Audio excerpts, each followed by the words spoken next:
ईश्वर आपको ये बताना चाह रहे हैं कि आपकी लाइफ की जो खुशियाँ हैं, जो आपकी सच्ची हैप्पीनेस है, वो कहाँ पर है। वो आप अगर इस भौतिक दुनिया में मटेरियलिस्टिक चीज़ों में अगर ढूंढ रहे हैं, तो उनको इकट्ठा करते करते आप थक जाएंगे। उसके बाद फिर आपको एहसास होगा कि वो भी कुछ टाइम बाद जो है डैमेज हो जाएंगी, क्योंकि मटेरियलिस्टिक चीज़ें उनका एक टाइम होता है, एक टाइम के बाद वो ख़राब होने लगती हैं।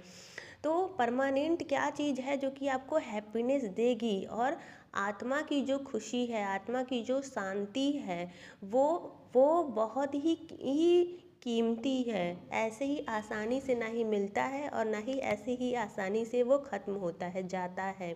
एक बार अगर आपने कोशिश कर ली अपनी आत्मा की सच्ची पीस को अपने अंदर जीने की, महसूस करने की, तो फिर आपको किसी बाहरी चीज़ की ज़रूरत पड़ेगी ही नहीं।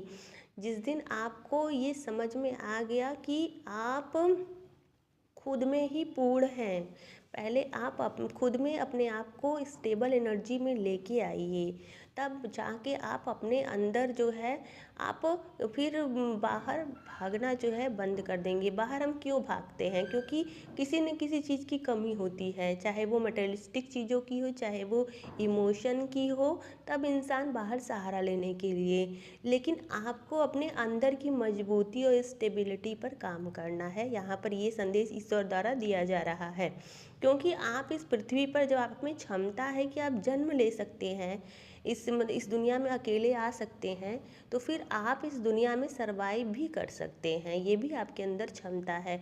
तो अपनी पावर को आपको समझना है। और यहाँ पर ईश्वर आपको ये भी बताना चाह रहे हैं कि जो आत्मा की शांति है, वो आपको केवल ईश्वर से कनेक्ट होने पर ही प्राप्त होगा। और ईश्वर से कनेक्शन बनेगा कैसे?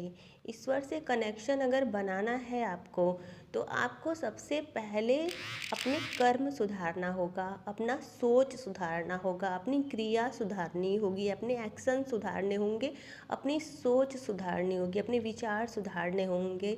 तब जाके आप ईश्वर से कनेक्ट मतलब ईश्वर को के कनेक्ट ईश्वर को कनेक्ट करने के रास्ते पर आ पाएंगे। और जब आप रास्ते पर आएंगे, तब जाके आप ऐसी चीज़ों से जुड़ेंगे जो कि आपको उस मार्ग में आगे बढ़ाएंगी। ये अचानक से तो आप अभी तैयारी कर सकते हैं, और उस चीज़ को सकारात्मक वे में स्वीकार कर सकते हैं, क्योंकि स्वीकार कर लेना ही आपकी आधी जीत है कि आपने उस चीज़ को स्वीकार किया, आपने ईश्वर को स्वीकार किया, अप्रिसिएट किया।